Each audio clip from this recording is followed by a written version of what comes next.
యేసుక్రీస్తు పరిశుద్ధమైన నామములు శుభములు. మన ముందు నిలబడి ఉండగా ఒకసారి లూకా సువార్త 2వ అధ్యాయం తెరుద్దాం. లూకా సువార్త 2వ అధ్యాయం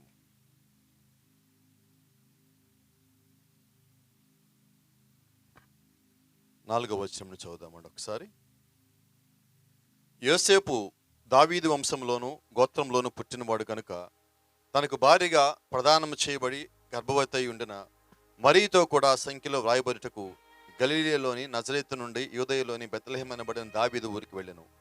వారక్కడ ఉన్నప్పుడు ఆమె ప్రసవ దినములు నిండెను గనక తన తొలిచూలి కుమారుడికని పొత్తిగుడ్డల్లో చుట్టి సత్రములో వారికి స్థలము లేనందున ఆయనను పశువుల తొట్టిలో పరుండబెట్టెను.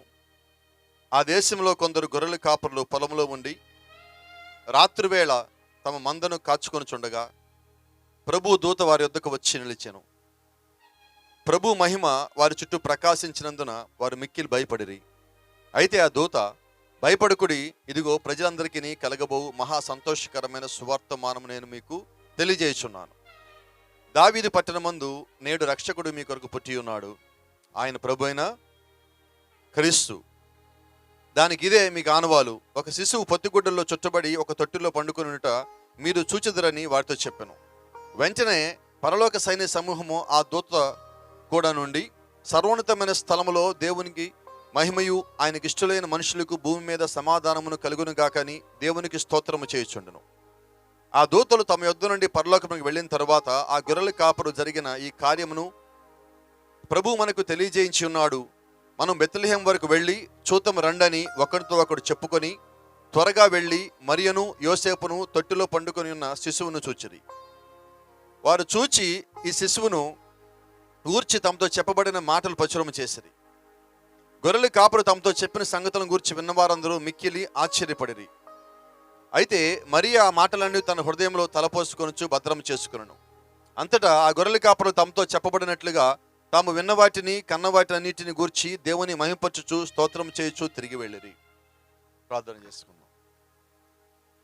జీవము గల దేవా, జీవాధిపతి నాయన, ఈ రాత్రికాల సమయంలో మరొకసారి ప్రభా జీవము కలిగిన యొక్క వాక్యాన్ని మేమందరం సమీపించుండగా చదవబడిన వాక్యంలోంచి నాతోనూ మాతోనూ చేరువచ్చిన ప్రతి ఒక్కరితోనూ సూటిగా తేటగా స్పష్టంగా మాట్లాడి మా మధ్యలో మీరే మహిమ ఘనత ప్రభావం పొందుకొనమని ప్రభువైన యేసు క్రీస్తు అని జీవం కలిగిన నామములో ప్రార్థిస్తున్నాము. ఆమేన్. God bless you. దయచేసి అందరం కూర్చున్నాం. Praise the Lord. Hallelujah.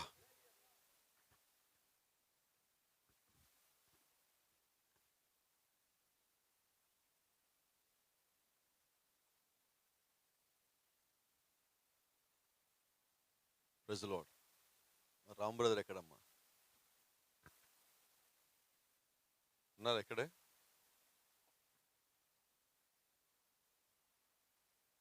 Praise the Lord. God bless you. దేవుడు మిమ్మల్ని దీవించును గాక.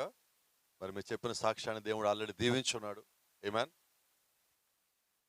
మరి చేరువచ్చి అందరూ కూడా ప్రభువైన యేసుక్రీస్తు మరొకసారి వందనాలు తెలియజేస్తున్నా. అందరు ఇక్కడే ఉన్నారా? అందరూ వాక్యం కొరకే వచ్చున్నారా? Praise the Lord. హల్లెలూయా. చాలా సంతోషం. మరి ప్రభు చిత్తమైతే ఇప్పుడు అందరూ కూడా ఒక మంచి వాతావరణంలో ఉన్నాం, మనం మంచి సీజన్లో ఉన్నాం. ఏంటండి, ఎండాకాలం, వర్షాకాలం, ఇవి సీజన్స్. అయితే వ్యాపారం చేసుకునే వాళ్ళకి ఏంటంటే పండగ సీజన్లో. ఇప్పుడు కూడా మనం ఏంటంటే వ్యాపార రీత్యా ఒక సీజన్లో ఉన్నాము, వాతావరణ రీత్యా ఒక సీజన్లో ఉన్నాము. నిజమే కదా మాట? వాస్తవానికి ఇప్పుడు మనం ఎక్కడికి వచ్చి ఉన్నామంటే యేసు క్రీస్తు నేడే భూమి మీదకి వచ్చాడు అన్న చోటుకు వచ్చాం. నిజమా? యేసుక్రీస్తు భూమి మీదకి ఎప్పుడు వచ్చాడు? నిజం చెప్పండి నాకు. ఇందాక మన లేఖనంలో ఒక మాట చదివిన్నాం, నేడే మీ కొరకు రక్షకుడు పుట్టి ఉన్నాడు. ఎప్పుడు పుట్టాడు సార్? జ్ఞాపకం ఉందా మీకు? అది రాసినప్పుడు దేవుడు యొక్క దూత వాళ్ళకి చెప్పిన మాటను వాళ్ళు రాశారు. వాళ్ళు ఆ మాట నెరవేర్చారు. ఇప్పుడు నేను వచ్చి నేడే పుట్టాడు అంటానికి ఉపయోగం అవ్వదండి. ఆల్రెడీ ఆయన పుట్టాడు, పెరిగాడు, పెద్దోడయ్యాడు, సమాధిలో పాతి పెట్టబడ్డాడు, కొట్టబడిన తర్వాత ఆ తర్వాత తిరిగి పైకి లేచాడు. ఆయన మళ్ళీ పరలోకానికి వెళ్ళిపోయాడు. ఇప్పుడు నేను వచ్చి నేనే పుట్టాడంటే ఏమవుతుంది? నేను చెప్పింది రాంగ్ అవుతుంది. ఎందుకంటే ఆయన సిలువ మీదకి వెళ్ళిన తర్వాతే మన పాపాలు కొట్టేయబడ్డాయి. ఇప్పుడు ఆయన నేడే పుట్టాడు ఇంకా కొట్టేయబడలేదంటే అర్థం ఏంటంటే నా పాపాలు నిలిచి ఉన్నట్టు.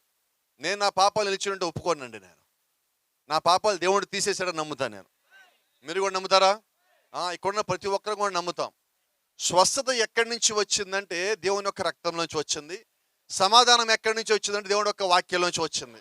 ఈరోజు మనకి వాక్యాన్ని బోధించేవాడు ఎవడంటే క్రీస్తు ఇక్కడి నుంచి వెళ్ళిపోయిన తర్వాత ఆయన మనకి అప్పగించిన పరిశుద్ధాత్ముడు.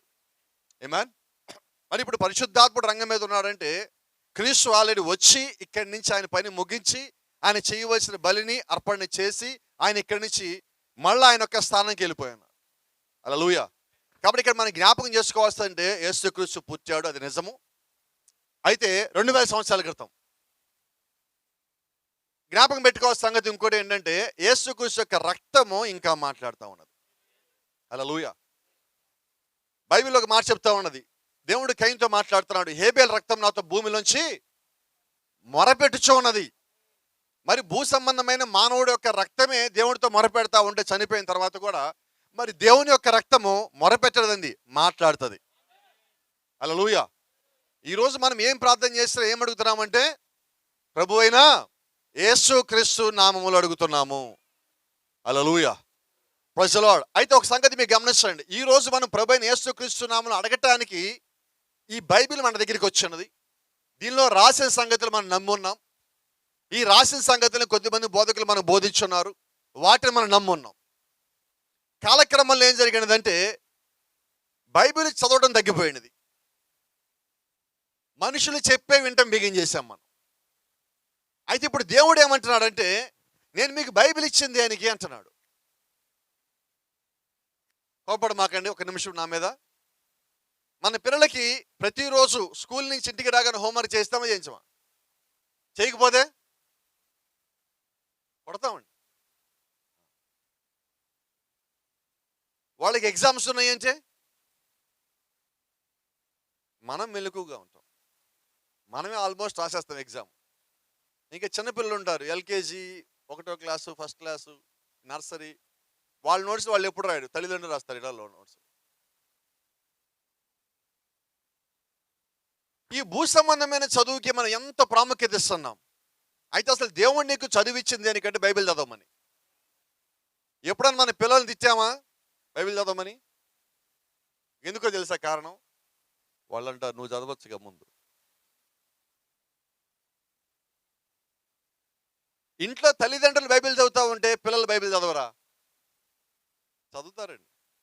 మనం టీవీలు చూస్తామంటే వాళ్ళు టీవీలు చూస్తూ ఉంటారు. మనం మొబైల్ చూస్తే వాళ్ళు మొబైల్ చూస్తూ ఉంటారు. మనం మోకరిల్లు ప్రార్థిస్తే వాళ్ళు వచ్చి మోకరిల్లు ప్రార్థిస్తారు.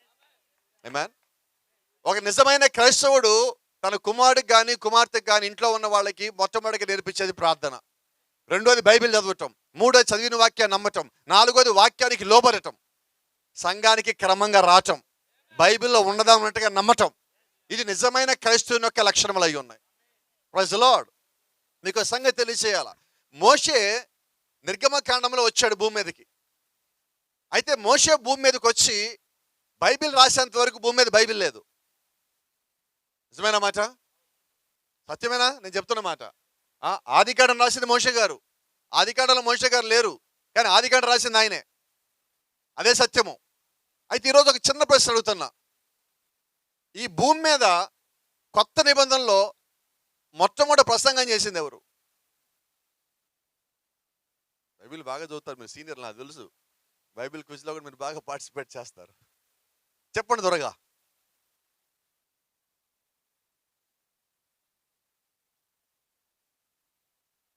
గొర్రెల కాపర్లు. గొర్రెల కాపర్లు. నా మాట మీకు అర్థమవుతుందా? భూమి మీద కొత్త నిబంధనలో మొట్టమొదటిగా ప్రసంగం చేసిన వాళ్ళు ఎవరంటే గొర్రెల కాపర్లు. ఈ రాత్రి మీకు ఇంకో సంగతి కూడా చెప్పాలా. గొప్ప గొప్ప వాళ్ళు భూమి మీద ఉన్నప్పుడు కైపా ఉన్నాడు ఆ కాలంలో, హేరోదు ఉన్నాడు ఆ కాలంలో, ఇంకా కొద్దిమంది పెద్ద పెద్ద వాళ్ళందరూ ఉన్నారు. వాళ్ళందరూ ఉన్నప్పుడు సన్నిహిత సభ కూడా నడుస్తూ ఉన్నది. వేల కొలది యాజకులు అక్కడ ఉన్నారు. వాళ్ళందరి దగ్గరికి దేవుని యొక్క దూత పోకుండా గొర్రెల కాప దగ్గరికి ఎందుకు పోయినట్టు?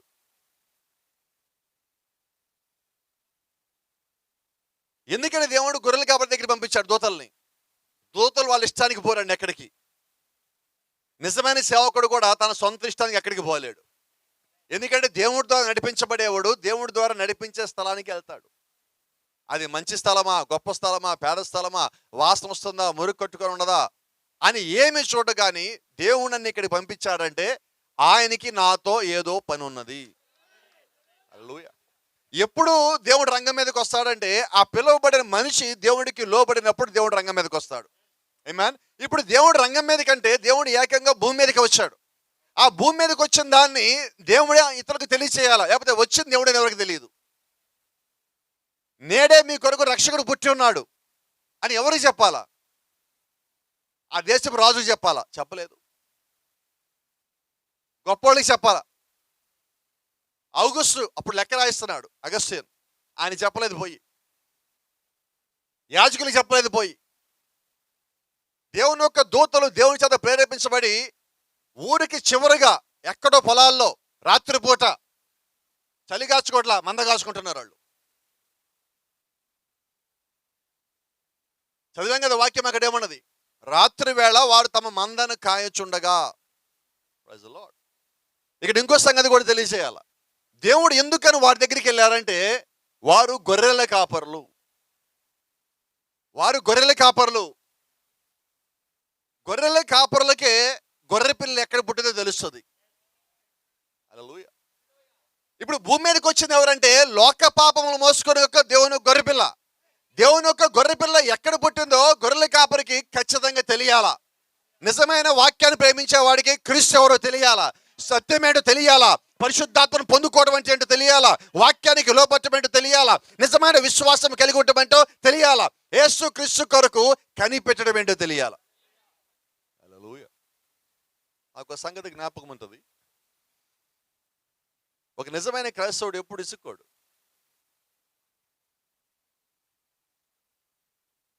ఏం అక్కడ కూడా రాలేదా? మళ్ళీ అక్కడక్కడ వస్తానే అందరికి వినబడిందా? చివరాలు కూడా వినబడిందా మాట? మంచిది, సంతోషం. అయితే ఇసుకుంటున్నా మనం? గట్టిగా చెప్పండి. ఇంకో సంగతి కూడా చెప్పండి, సందర్భం వచ్చింది కదా, మళ్ళీ దొరకదు ఇది. ఎప్పుడైనా గొర్రెల కాపరి మీద తిరగబట్టం చూసారా? అసలు తిరగబడ్డాన్ని గొర్రె అనరు, తిరగబడని దానే గొర్రె అంటాం మనం. విప్లవకారుల గొర్రెలు ఉండవు ఎక్కడ, వాక్యానికి లోబడే గొర్రెలే ఉంటాయి. ఆమేన్. మీరు నిజంగా గమనించినప్పుడు గొర్రె ఒంటి మీద గొర్రె బొచ్చు మొత్తం తీసేసేటప్పుడు మీరు ఎప్పుడు చూస్తున్నారా? అది అరవదు, కేకేయదు, పారిపోదు, అలా లోబడిపోయి ఉంటుంది. దానికి తెలుసు అది వచ్చిందే ఆ పని చేయటానికి. ఆమేన్. యేసుక్రీస్తు శిలువ మీద ఆయన మరణించినప్పుడు ఆయన కేకలు పెట్టలేదండి, ఆయన అరవలేదండి, పంటి బిగినేం భరించలేదండి బాధలు. ఆయన వచ్చిందే బలి అర్పణ అవ్వటానికి. ఆయన బలి అవ్వకపోతే మన పాపాలు పోవు. మన పాపాలు పోవాలని బలి అవ్వాలా. ఆ బలి అవ్వటానికి వచ్చిన ఆయన అది ఎలాంటిదో తెలిసే సిద్ధపడి వచ్చున్నాడు. నేను మీకు రాత్రి మాట చెప్తున్నా, క్రైస్తవం అంటే పూల పానుపు కాదు. ఇది బాగుంటుంది, ఇది చక్కగా ఉంటుంది, హాయిగా ఉంటుంది, సంతోషంగా ఉంటుంది అని మీరు రావద్దు. దేవుడు ఎప్పుడు నిన్ను అన్ని పూలన్నీ కింద పరిచేసి ఆ రోడ్లో నడవమని చెప్పడు. అన్ని దేవుడు చేసేసిన తర్వాత నువ్వు నడిస్తే ఆయన ఇచ్చి ఇలాగ ఎలా చెప్పగలడు?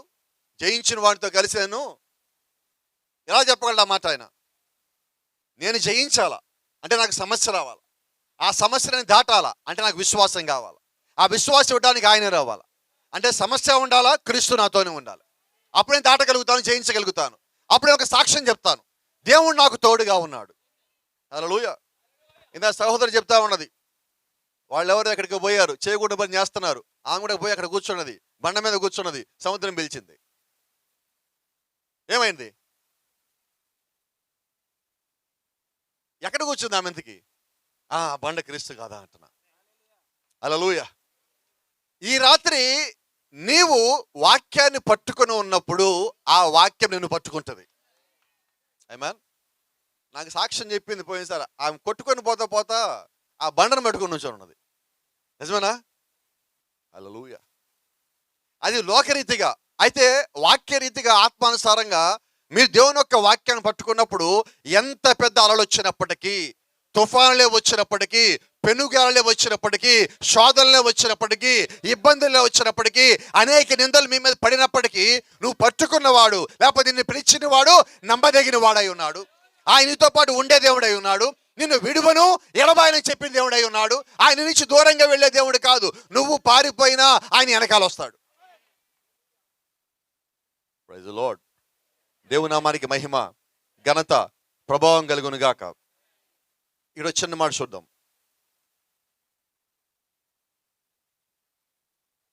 15వ వచనం. ఆ దూతలు తమ యొద్ద నుండి పరలోకం వెళ్ళిన తర్వాత ఆ గొర్రెల కాపురు జరిగిన ఈ కార్యమును ప్రభు మనకు తెలియజేయించి ఉన్నాడు.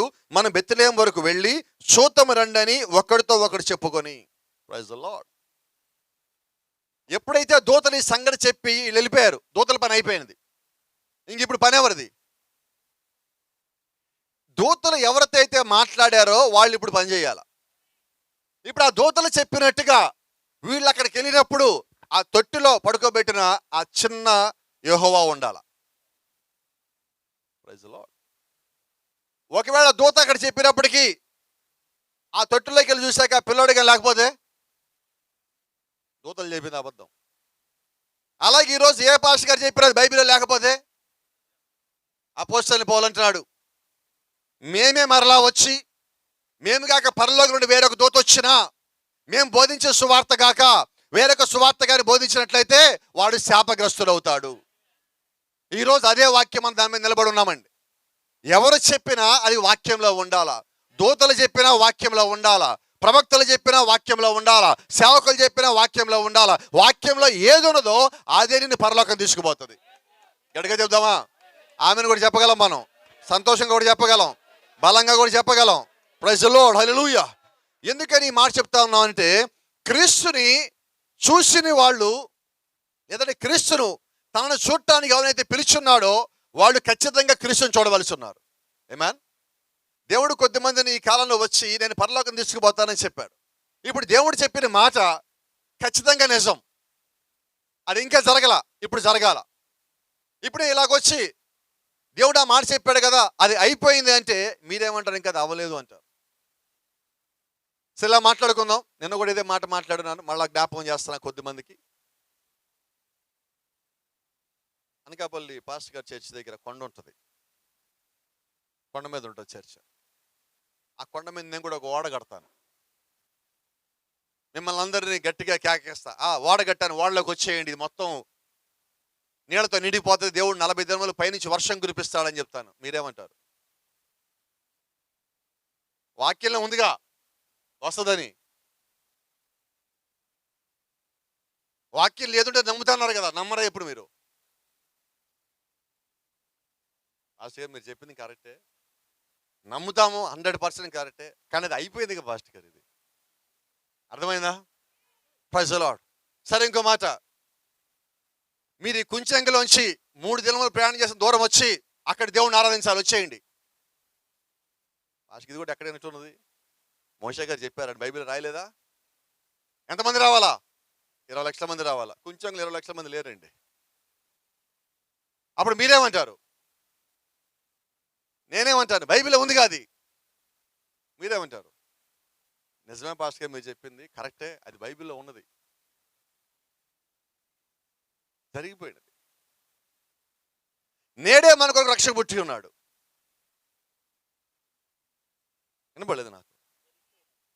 పాస్టర్ గారు మీరు చెప్పింది నిజమే, ఆయన నేడు పుట్టలా, పుట్టాడు, జరిగిపోయినది. ఇప్పుడు జరగాల్సిందంటే ఆయన మళ్ళా వస్తానన్నాడు. నేడే పుట్టారన్న కాలంలో మనం లేవండి, మళ్ళా వస్తాడన్న కాలంలో మనం ఉన్నాం. అర్థమవుతుందా? అంటే ఈరోజు ఏం జరిగిందంటే, మనం నోవాహు కాలంలో లేము, లోతు కాలంలో లేము, అబ్రహాం కాలంలో లేము, మోషే కాలంలో లేము, యేషే కాలంలో లేము, అపోస్తలుల కాలంలో లేము. యేసుక్రీస్తు 2వ రాకడ దినముల్లో మనం ఉన్నాం.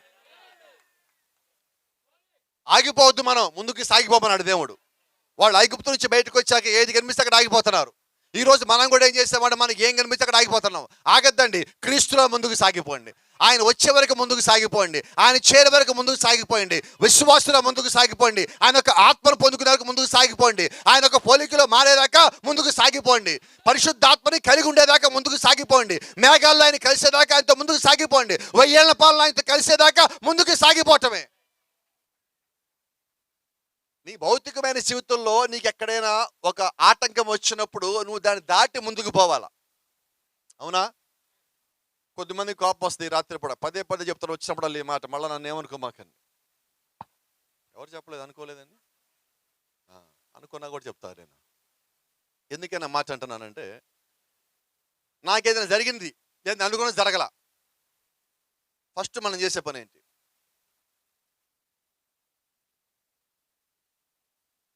చర్చ్ మానేస్తాం. రెండోది, చేంజ్ ద చర్చ్. చర్చ్ మార్చండి, ఇంకో చర్చ్కి వెళ్దాం. చర్చ్ మారితే దేవుడు ఏం కార్యాలు చేయవు, నువ్వు మారితే దేవుడు చేస్తాడు కార్యాలు. ఎక్కడ రాలేదు గట్టిగా ఆమె, నాకు సరిపడంత ఆమెలు రాలేదు ఎక్కడ. ఇప్పుడు చర్చిలో ఉందా విశ్వాసం, నీలో ఉన్నదా? ఒకరోజు యేసుక్రీస్తు ఇలాగ వెళ్ళిపోతుంటే ఒక సహోదరు వచ్చి యేసుక్రీస్తు వస్త్రం ముట్టుకొని వెళ్ళిపోయిందామా. యేసుక్రీస్తు ఆమె తిరిగాడు, ఆమె చూస్తా ఉంటా, ఆమె అయ్యా నేను ముట్టుకున్నాను. అది ఎందుకు ముట్టుకున్నావు? నాలో ఒక బలహీనత ఉంది, ఎన్నాళ్ళ నుంచి ఉంది, 12 ఏళ్ళ నుంచి ఉంది. డాక్టర్ దగ్గర పోలేదా? పోయాను. డాక్టర్లు ఏమన్నారు? పోదన్నారు. ఇప్పుడేమైంది? వెళ్ళిపోయింది. ఆయన ఏమన్నాడు? నీ సంఘ విశ్వాసాన్ని కాపాడింది అన్నాడా? మీ నాన్నగారి విశ్వాసాన్ని కాపాడింది, మీ అమ్మగారి విశ్వాసాన్ని కాపాడదు, నీ విశ్వాసాన్ని కాపాడుతుంది. నీకు సత్యం తెలియాలా? ఈ రాత్రి నువ్వు ఏ ప్రార్థన చేశావో ఆ ప్రార్థన యొక్క ప్రతిఫలం నువ్వు పొందుకుంటావు. నువ్వు ఏమి నిరీక్షించావో అదే నువ్వు పొందుకుంటావు.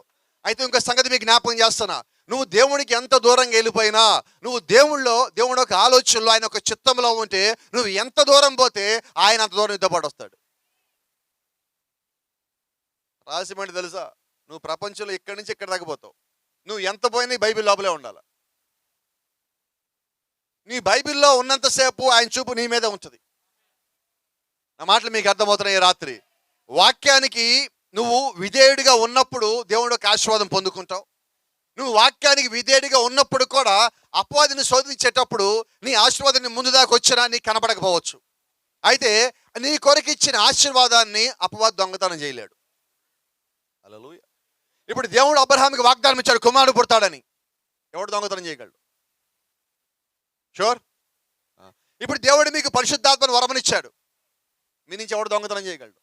ఎవరు చేయలేరు. కాబట్టి దేవుడు నీకు ఇచ్చిన వాగ్దానము నువ్వు పొందుకునేదాకా నిలిచే ఉంటుంది. గట్టిగా చెప్పచ్చు. ఎప్పటి వరకు? ఇప్పుడు దేవుడు వాగ్దానం ఇచ్చింది ఎవరి కోసం? మీరు డౌట్గా ఉన్నారు. నా కొరకు ఇచ్చున్నాడు, ఆ వాగ్దానం నాదే, అది నేను పొందుకునేదాకా నాతో పాటే ఉంటుంది, నా కొరకు ఎదురు చూస్తూ ఉంటుంది. అది 10 ఏళ్ళు కావచ్చు, 25 ఏళ్ళు కావచ్చు, 100 ఏళ్ళు కావచ్చు, 2000 సంవత్సరాలు కావచ్చు. అలా యేసుక్రీస్తు ఒక వాగ్దానం ఇచ్చున్నాడు, నేను మీకన్నా ముందుగా పరలోక రాజ్యం వెళ్ళి మీ కొరకు నివాస స్థలము సిద్ధపరిచి కిందకు వస్తా, అప్పుడు నేనుండి చోటికి మిమ్మల్ని తీసుకొని పోతా. ఇప్పుడు ఈ వాగ్దానం అయిపోయిందా? యేసుక్రీస్తు 2 రోజుల కిందకు వచ్చినప్పుడు ఆర్భాటంతోనూ ప్రధాన దూత శబ్దంతోనూ దేవుని బూరతోనూ కిందకి దిగివచ్చును. అయిపోయిందా? అవలా. నేడే రక్షకుడు పుట్టి ఉన్నాడు, అయిపోయింది. ఆయన కిందకి దిగి రానే ఉన్నాడు, అవలేదు. ఇప్పుడు మనం ఎక్కడున్నాం? రక్షకుడు పుట్టి ఉన్నాడు తర్వాత కాలంలో ఉన్నాం, వస్తాడు అన్న కాలానికి ముందున్నాం. ఇప్పుడు ఇది నా పరిస్థితి. ఇప్పుడు నా భక్తి ఎలాగుండాలా? Praise the lord. కొద్దిసేపు కోపడమా, అక్కడ మీకు అర్థం కోసం చెప్తున్నా, దయచేసి నన్ను ఎవరు తప్పుగా అనుకోవద్దు, అనుకోరని అనుకుంటున్నాను. ఇప్పుడు మేము కారులో వచ్చాం, కారు అక్కడ పెట్టాం, ప్రశాంత్ డ్రైవింగ్ చేశాడు, నేను కారులోంచి దిగా. మీరెవ్వరు నా దగ్గరికి రాలా, ప్రశాంత్ దగ్గరికి కూడా రాలా, కారు దగ్గరికి వెళ్ళిపోయారు. కారుకి 2 చక్రాలు ముందు ఉన్నాయి, 2 చక్రాల వెనకాల ఉన్నాయి. లోపల స్టీరింగ్ ఉంది, 4 సీట్లు ఉన్నాయి లోపల. కారు అమ్మ నీకు వందనాలు, కారు తల్లి నీకు వందనాలు, 4 చక్రాలు నీకు వందనాలు, నీకు స్టీరింగ్ ఉన్నాయి నీకు వందనాలు, పాస్టర్ గారిని తెచ్చావు నీకు వందనాలు. పాస్టర్ గారికి ఏం వందనాలు లేవు.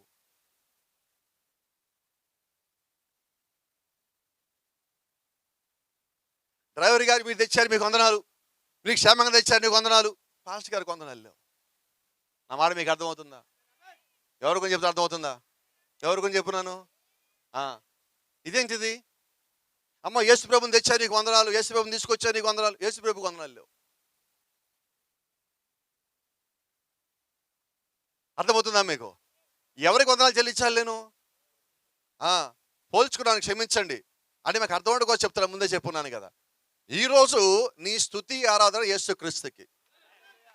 నిజమేనా? నీ స్తుతి ఆరాధన ఎవరికి? యేసుక్రీస్తు కొరకు. కోప్పడమాకండి. మరి ఏమంటే నాకు గౌరవం ఉన్నది, భక్తి ఉన్నది, వినయంగా ఉంటా, అయితే పూజించడం. అన్ని చోట్ల నుంచి రాలేదు ఎందుకను. పరిశుద్ధురాల్లో ఆమె కూడా ఒకటి, ఏ మాత్రం సందేహించేది లేదు దాని లోపల. ఎవరన్నా కూడా నేను ఒప్పుకోను. ఆమె ఖచ్చితంగా ఆమె స్థితిలో, ఆమె స్థానంలో ఉన్నది. ఆమె ఎప్పుడు ఏరియాలా ఆమెను చూపించి వ్యాపారం చేసుకున్నారు వేరే వాళ్ళు. కాబట్టి ఈరోజు నువ్వు వాక్యం ఎరిగినప్పుడు ఏం చేయాలంటే, నువ్వు వాక్యం దగ్గరికి రావాలి. వాక్యం దగ్గరికి వచ్చేటప్పుడు లోకం నీతో మాట్లాడుతూ ఉంటుంది. లోకం మాటలు ఎలా ఉంటాయి అంటే, అవును కదా అనిపిస్తుంది. అపవాది కూడా ఆదాము చెప్పిన తర్వాత అవ్వ దగ్గరికి వచ్చి మాట్లాడక అవ్వంది అవును కదా అన్నది, బయటకు వచ్చేసింది. ఆ మొక్క దొస్తే పర్ల మనందరం తెచ్చింది బయటికి. ఆ మెదలకుండా లోపల ఉండి వాక్యానికి, భర్తకి లోబడి, ఒక సంఘ కాపరికి లోబడి జాగ్రత్తగా ఉండి ఒకే స్వరం ఒకే వర్తమానం వింటే ఈరోజు మనం అందరము ఏదైనా తోటలో ఉండేవాళ్ళం. ఆమె వినదు కూడా. ఈరోజు మనం కూడా అంతే కదా. సంఘంలో పాస్టర్ గారు చెప్పేది వినాలి, యూట్యూబ్లో ఇంకోటి పాస్టర్ గారు తినాలి. అక్కడ తప్పదు, ఇక్కడ తప్పదు. ఇప్పుడు దేవుడు మనం బయటకు వచ్చాక లోపల తీసుకుపోయి వర్తమానం ఇస్తున్నాడండి. ఆమేన్. కాబట్టి ఇప్పుడు మనం ఒక్క స్వరానికి లోబడాల.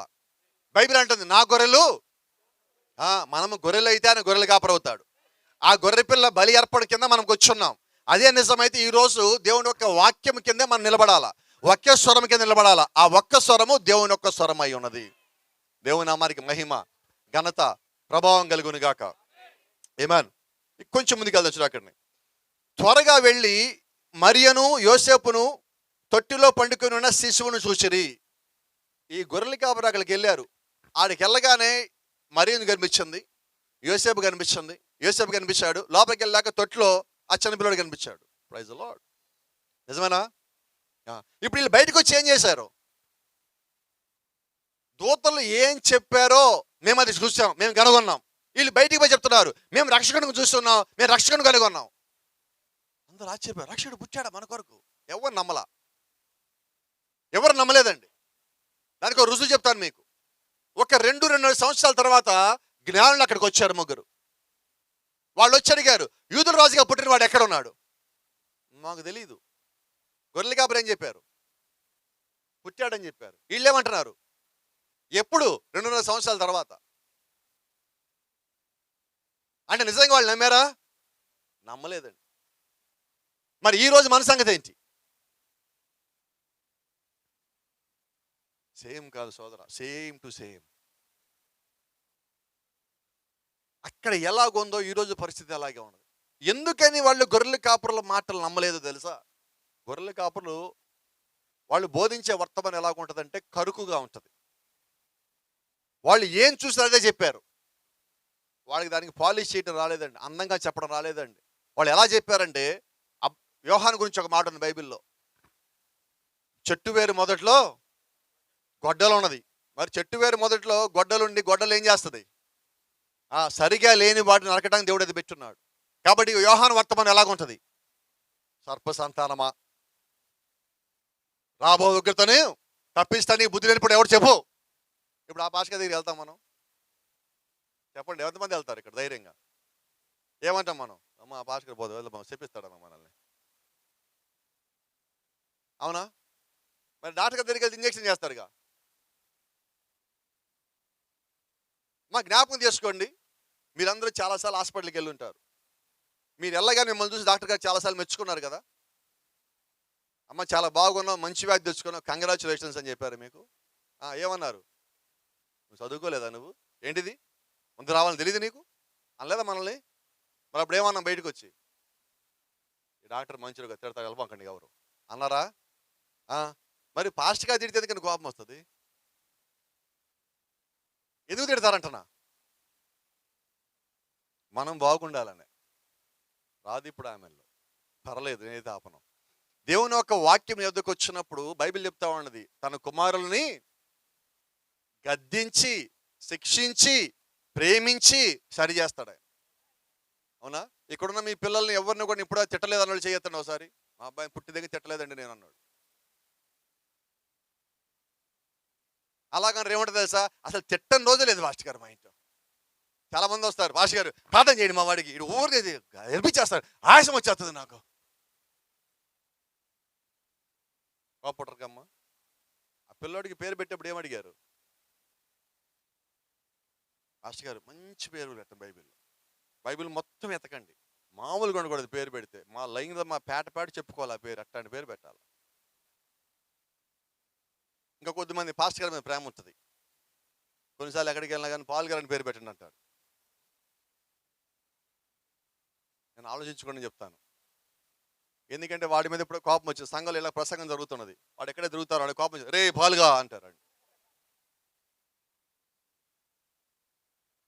అయిపోయా. అందుకని దేవుడు బైబిల్లో ఒక మాట చెప్పాడు, నా నామము భూమి మీద ఎవడికి పెట్టద్దు అన్నాడు. ఏ నామం అది? ప్రభు అయిన యేసుక్రీస్తు నామం. అందుకని యేసు అనే పేరు భూమి మీద ఎవడు పెట్టుకోడు, క్రీస్తు అనే పేరు ఎవడు పెట్టుకోడు. ఎందుకని పెట్టరంటే కోపం వస్తే ఏమని పిలుస్తాం? అది జాగ్రత్త, పోతే ప్రాణాలు అక్కడే. అప్పుడు అందుకని ఆ పేర్లు పెట్టమాకండి, ఆ పేర్లు కోపడమాకండి. మీరు నాకెందుకు గొడవ వెళ్ళిపోండి. లెక్కలకు మనం ఎందుకు రావాలా?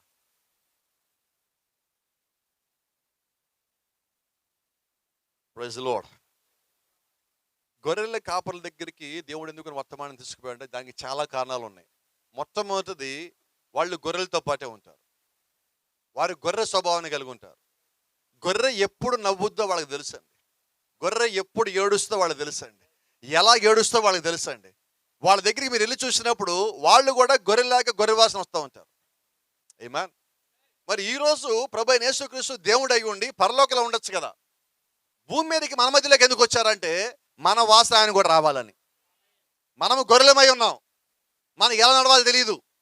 ఈరోజు చాలా మంది ఏమంటారు తెలుసా? అమ్మ కోపడం మాకండి, మంచి స్త్రీలు ఉంటారు ఇక్కడ. భర్త అంటారు వాళ్ళ ఇంట్లో ఉండి గొడవ వచ్చింది అనుకోండి, నీకేం తెలియదు, ఉండక్కడ నేను చూసుకుంటాను.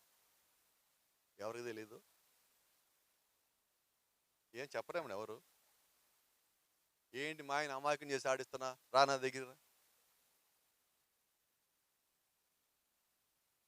మరి బైబిల్లో నీకేం తెలియని గొర్రె అంటుంది, నువ్వేం మొత్తం నాకే తెలుసు అంటున్నావే. ఎవరు నువ్వు ఇప్పుడు?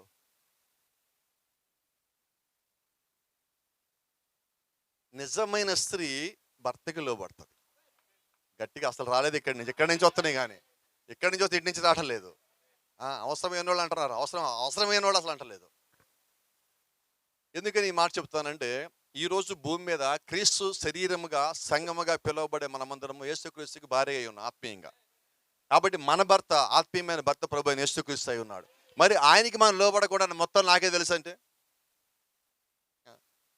ఈరోజు బైబిల్ని చదువుతాం, మనం చదవం, కానీ ఎవడని చెప్తే నాకు తెలుసులే. ఏం తెలుసు నీకు? గొర్రెవైతే ఎలా ఉండాలంటే ముందు అసలు వినాలి చెప్పేది ఏంటన్న, అర్థమవుతుందా? వాక్యానికి లోబడే స్వభావం దేవుని లోపల పెట్టున్నాడు. వాక్యం నీ యొద్దకు వచ్చినప్పుడు ఆ వాక్యము నీ హృదయం లోపలికి పోవాలా. హృదయంలోకి పోయిన తర్వాత ఆ వాక్యాన్ని అక్కడ ఉండనండి. నాకు బైబిల్లో తెలిసిన ఒక మంచి సంఘం ఉన్నది, ఆ సంఘం పేరు బెరయా సంఘం. చాలా మంది ఆ పేరు తీసుకున్నారు, వాళ్ళు ఏం చేస్తారు వదిలేశారు. వాళ్ళు ఏం చేశారంటే, ఒక సేవకుడు అపోస్తలుడైన పౌలు శీల అక్కడికి వెళ్ళి బోధించిన తర్వాత వాళ్ళు మొత్తం ఇంటికి వెళ్ళి శుభ్రంగా స్నానాలు చేసి ఆ గంధపు చుట్టలు మొత్తం తెచ్చుకొని దాన్ని తెరిచి పౌలు శీల చెప్పినవన్నీ లేఖనాల్లో ఉన్నాయో లేవో చూశారు. ఎటువంటి సంఘం అంటే అలాంటి సంఘం దేవుడికి కావాలి. అటువంటి సంఘంలోకి దేవుడు పిలవకుండా కూడా వచ్చేసే దేవుడై ఉంటాడు. ఎందుకంటే వాళ్ళు లోబడే గుణం కలిగి ఉన్నారు, వాళ్ళు వాక్యాన్ని పరిశీలిస్తున్నారు, వాక్యాన్ని పరిశోధిస్తున్నారు, శోధించటంలా పరిశోధిస్తున్నారు. అటువంటి వాడి దగ్గర దేవుడు ఉండేవాడై ఉన్నాడు. ఈరోజు నిజమైన దేవుని సంఘం మనమై ఉంటే, ఇప్పుడు నేనే వచ్చా ఏదో చెప్పా ఇక్కడి నుంచి వెళ్ళాక మీరేం చేయాలా? భలే చెప్పారండి పాస్టర్ గారు, భలే చెప్పారు, అసలు చెప్పమాకండి, మీరు వదిలేసేయండి దాన్ని. నాకేం కావాలి మీకేం కావాలంటే చెప్పినది వాక్యంలో ఉన్నదా లేదా. నిజమైన దేవుని గొర్రెపిల్ల అయితే నువ్వు వాక్యం నుంచి వచ్చిన దేవుని కుమారుడు కుమార్తె అయినట్లయితే లేఖనాల్లో నీ స్థానం నువ్వు వెతుక్కుంటావు. ఎప్పుడైతే నీ స్థానం దొరికిందో నీకు అక్కడ సంతోషం ఉంటుంది, అక్కడ నీకు ఆనందం ఉంటుంది, అక్కడ నాట్యం ఉంటుంది, అక్కడ దేవుడి యొక్క ఆత్మ ప్రభావం ఉంటుంది, అక్కడ విశ్వాసం ఉంటుంది, దేవుడి యొక్క క్రియలు ఉంటాయి, దేవుడి యొక్క కార్యములు ఉంటాయి, అద్భుతాలు ఉంటాయి, సాక్ష్యాలు అక్కడ ఉంటాయి. Praise the Lord. దేవుని నామానికి మహిమ కలుగును గాక. 17వ వచనం ఉంది, వారు ఈ శిశువుని గూర్చి తమతో చెప్పబడిన మాటలు ప్రచురము చేసిరి. వారికి ఏదైతే దూతలు చెప్పున్నారో ఆ మాటలే వాళ్ళు తిరిగి చెప్పారు. కానీ ప్రజలు నమ్మారా? ఎప్పుడు వాళ్ళు ఎతకడం బిగిన్ చేశారు తెలుసా? ఈ జ్ఞానులు వచ్చారు. వచ్చి అంటున్నారు, యూదుల రాజుగా పుట్టినవాడు ఎక్కడున్నాడు? ఎందుకని ఈ జ్ఞానులు కూడా నమ్మారు? వీళ్ళు ఒంటెల మీద వచ్చారు, మంచి రిచ్గా ఉన్నారు. వీళ్ళు ఏది ఎదుగుతున్నారంటే కొంచెం ముఖ్యమైనది అయి ఉంటుంది. గొర్రెల కాపలు చెప్పినప్పుడు నమ్మలా, ఎందుకంటే రోజు మనకు కనిపించాడు కదా. గొర్రెల కాపలు ఎక్కడ ఉంటారు? ఇళ్ళ మధ్యలో ఉంటారా? Praise the Lord. దూరంగా ఎక్కడో ఉంటారు, గొర్రెల మధ్యలో ఉంటారు. మీరు గమనించలేదో, ఒక చిన్న గొర్రె పిల్ల పుడితే వాళ్ళ గొర్రె పిల్లని పుట్టుకొని సొంత ఇంట్లో వాళ్ళకి పిల్లలు పుడితే ఎలా ఉంటారో అలా ఫీల్ అవుతారు వాళ్ళు. Praise the Lord. ఇప్పుడు ఈ గొర్రెల కాపల దగ్గరికి ఆ దూత వచ్చి చెప్పిన సంగతి ఏంటంటే, ఇదిగో లోక పాపాలు మోసుకుని పో గొర్రె పిల్ల. ఇంకో రకంగా చెప్తే ఎందుకు చెప్పాలి వాళ్ళకి ఆ సంగతి? వీళ్ళు గొర్రెలు కాస్తున్నారు. ఏ గొర్రెలు కాస్తున్నారు వీళ్ళు? కొద్దిమంది తెలిసి ఈ సంగతి, చాలా కొద్ది మందికి. వీళ్ళు ప్రత్యేకమైన గొర్రెల కాపరులు. ఏ గొర్రెల కాపరు అంటే పస్కా నిమిత్తము వధించే గొర్రెలను కాసే గొర్రెల కాపర్లు వీళ్ళు. కోసుకొని తినే గొర్రెల కాపర్లు కాదు, ఆ గొర్రెల కాపర్లు కాదండి వీళ్ళు. అమ్ముకునే గొర్రెల కాపర్లు కాదు. ఆ పస్కా నిమిత్తము వీళ్ళు ప్రత్యేకంగా తీసుకెళ్లి పెంచుతూ ఉంటారు గొర్రెల్ని. ఆ గొర్రెలను కాసే కాపర్లు వాళ్ళు. ఎందుకు వాళ్ళకే చెప్పాలా? పస్కా గొర్రె జన్మించి ఉన్నది. మీరు భూ సంబంధమైన గొర్రెలు పెంచుతున్నారు. ఇక ఈ పస్కా గొర్రెలను భూ సంబంధంగా పెంచేది ఆగిపోతున్నది. అది దాన్ని ఆపేసేవాడు వచ్చాడు, మీరు అక్కడ పోండి. గట్టిగా చెప్దామా? హల్లెలూయా. ఎందుకంటే ఈ గొర్రెని వధించినప్పుడు అయినా నీ పాపం నిలిచి ఉంటుంది. మళ్ళా వచ్చే సంవత్సరం మళ్ళా గొర్రె తెచ్చాల. అందుకని అపోస్తలుల పౌలు హెబ్రీయులకు రాసిన పత్రిక 10వ అధ్యాయం అంటున్నాడు, కోడెల యొక్క రక్తము, దూడల యొక్క రక్తము, మేకల యొక్క రక్తము నీకెన్నడను సంపూర్ణ సిద్ధిని కలుగజేయలేవు. నీ పాపమును తీసివేయట పూర్తిగా అసాధ్యము. అయితే ఇప్పుడు వచ్చిన గొర్రెపిల్ల ఉన్నది. ఈ గొర్రెపిల్ల ఎక్కడి నుంచి వచ్చింది? మరీ గర్భంలోంచి వచ్చింది. మరీ గర్భంలోకి ఎలాగొచ్చింది? యోసేపుని కలవక ముందే ఆమె లోపలికి వచ్చింది.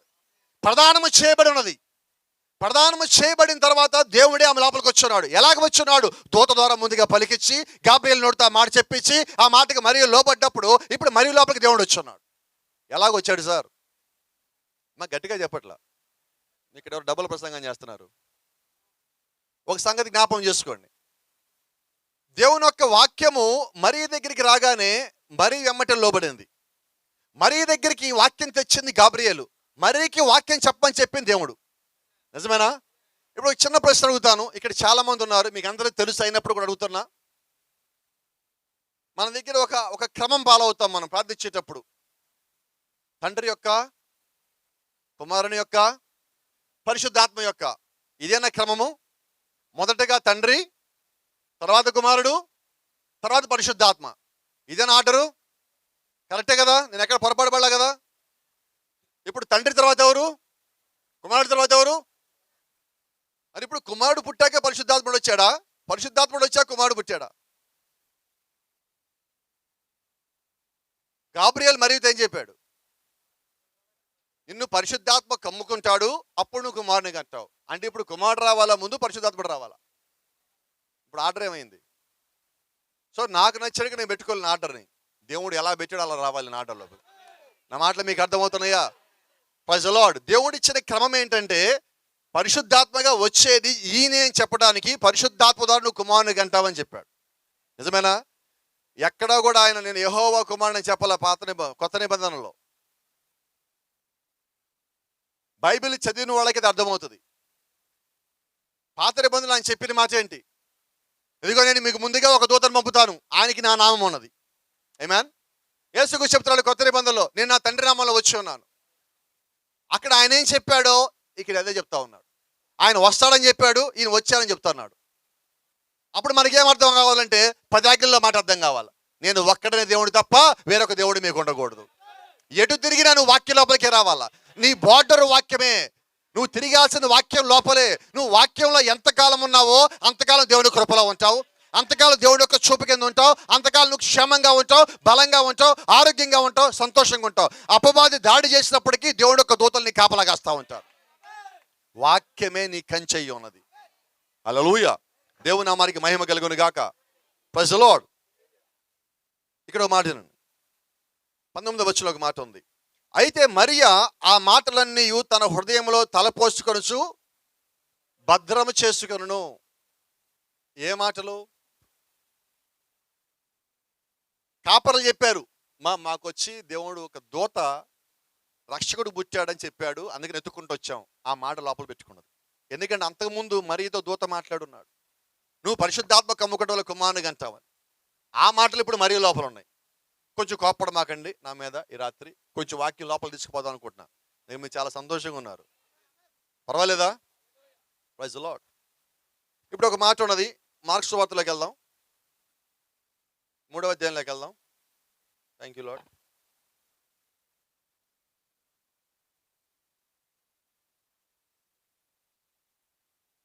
20వ వచనం, 20-21. అదే చదవండి. ఉమ్, ఉమ్, ఉమ్, ఉమ్. ఎవరిని పట్టుకోపోయారు? బైబిల్ ఆయన అంటే ఎవరు?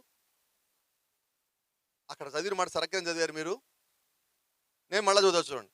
ఆయన ఇంటి వారు సంగతి విని ఆయన మతి చెల్లించునని చెప్పి ఆయనను పట్టుకొని పోయిరి. ఆయన ఇంటి వారండి ఎవరు? మీకు తెలిసి 2 పేర్లు చెప్పండి యేసుక్రీస్తు ఇంట్లో వాళ్ళవి. మరియు యోసేపు. మరియా, యోసేపు. మరి యేసుక్రీస్తు పెద్ద సమయానికి యోసేపు లేడు.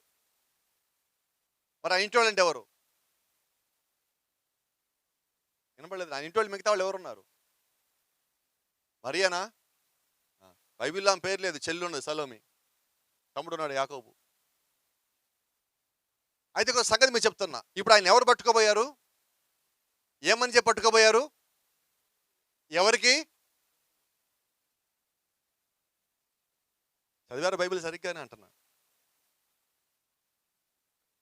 మరి అంతకుముందు యేసుక్రీస్తు పుట్టాడు, పుడతాడని చెప్పిన తర్వాత దూతలు వచ్చి గొర్రెలు కాబట్టి చెప్పారు, తర్వాత ఆ మాటలు ఆమె లోపల పెట్టుకున్నదని చెప్తుంది బైబిల్. మరి ఇక్కడే ఉన్నది, సొంత ఇంట్లో వాళ్ళు ఆయన రక్షకుడు అని తెలుసు, ఆయన వచ్చిన పని అంటే తెలుసు, ఆయన దేవుడి కార్యాలు చేస్తాడని తెలుసు, నా తండ్రి చేసిన కార్యములను చేయకుని ఎడలని నమ్మొద్దు అంటున్నాడు. అయినా కూడా ఇంట్లో వాళ్ళు ఏం చేశారు? మరి ఇప్పుడు చెప్పండి, మరి యేసుక్రీస్తుకి మతి చెల్లించింది అన్న వాళ్ళకి మతి చెల్లించిందా లేదా? ధైర్యంగా చెప్పట్లేదు ఎవరు. సందేహం ఏమొద్దండి, వాళ్ళు ఎవరైనప్పుడు కూడా చెల్లించిందంట నేను. ఎందుకంటే వాక్యంలో అది రాసి ఉన్నది, వాళ్ళు చేసిన తప్పేంటి అక్కడ స్పష్టంగా ఉన్నది.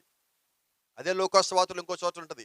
ఇలాగే ఒక చోట యేసుక్రీస్తు ప్రసంగం చేస్తావంటే ఒక స్త్రీ ఆత్మచేత నింపబడి, ఆమె నింపబడ్డాను అనుకుంటూ పెద్దగా లేచి కేకలు పెడుతుంది, అయ్యా నిన్ను ఏ తల్లి గర్భాన్ని మోసిందో ఆమె ధనిరాలు, నువ్వు ఏ తల్లి దగ్గర పాలు తాగావో ఆమె ధనిరాలు అని కేక పెడతా ఉన్నది.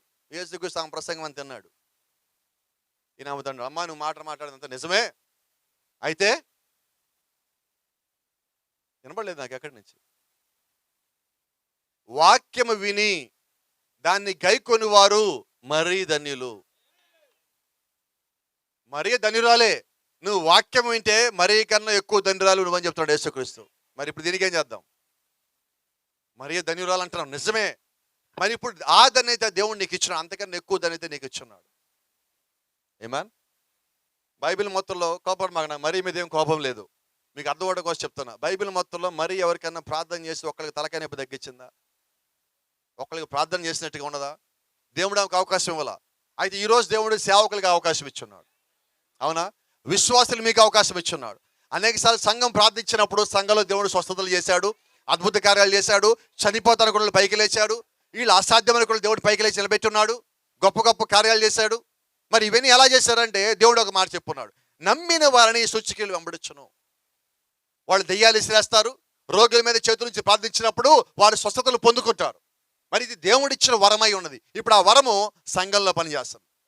సంఘం అంటే నేనే సంఘం అంటే ఎవరు? సంఘం అంటే ఇక్కడున్న మనమందరం కూడా మనం నేనే అనుకుంటే మనం సంఘమై ఉన్నాం.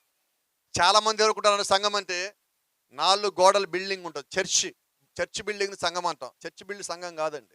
ఇప్పుడు మీరందరూ ఇక్కడే కూడుకున్నారు, ఇదే సంఘమై ఉన్నది. మనం ఎక్కడ ఉంటే అదే సంఘము. యేసుక్రీస్తు కొండ మీద ప్రసంగం చేశాడు, అక్కడ అదే సంఘము.